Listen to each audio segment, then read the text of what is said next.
Los militares... Decenas de militares colombianos acusados de asesinar a centenares de jóvenes fueron puestos en libertad gracias a la inoperancia de la justicia colombiana.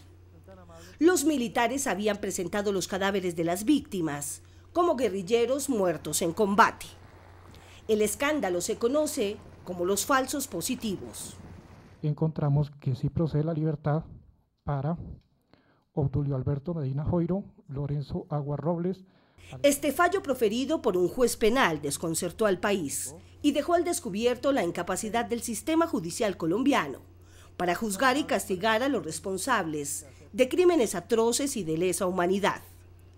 Los abogados de las víctimas aseguran que se trató de una maniobra de los abogados que defienden a los militares. El Consejo Superior de la Judicatura tenía que dirimir un conflicto de competencias entre la justicia militar y la justicia civil, no lo hizo a tiempo y el resultado es que hoy de 54 militares implicados en estos hechos o presuntamente implicados, la mayoría, casi 40, ya están en libertad.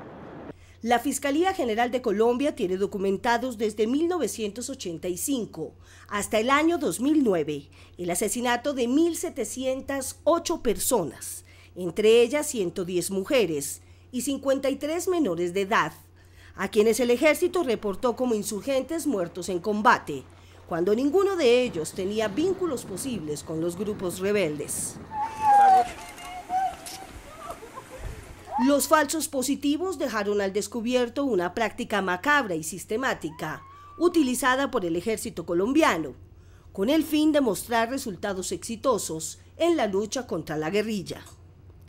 Este escándalo provocó la purga más grande en la historia de las Fuerzas Armadas. 27 militares, entre ellos 3 generales, fueron destituidos.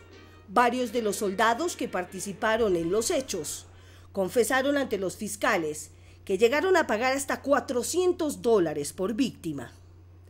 Con estas pruebas, ¿por qué se deja entonces en libertad a los acusados?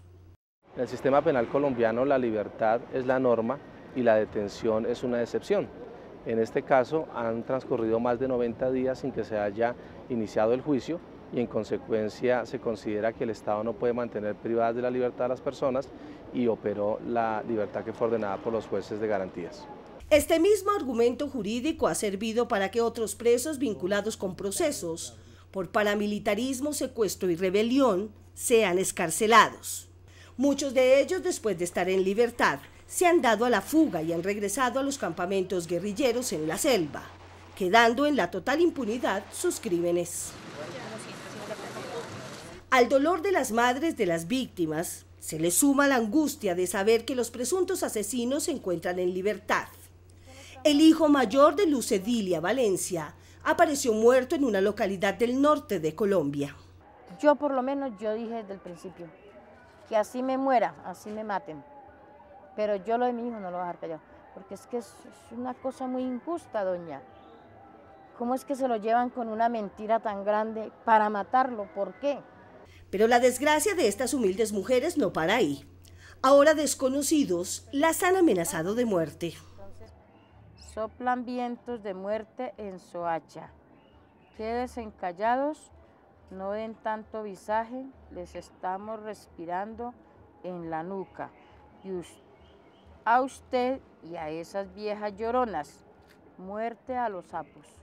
El día que se conoció el fallo que dejó en libertad a los involucrados, el comandante general de las fuerzas militares, Freddy Padilla, lamentó que sus hombres no hubieran demostrado su inocencia en los estrados judiciales.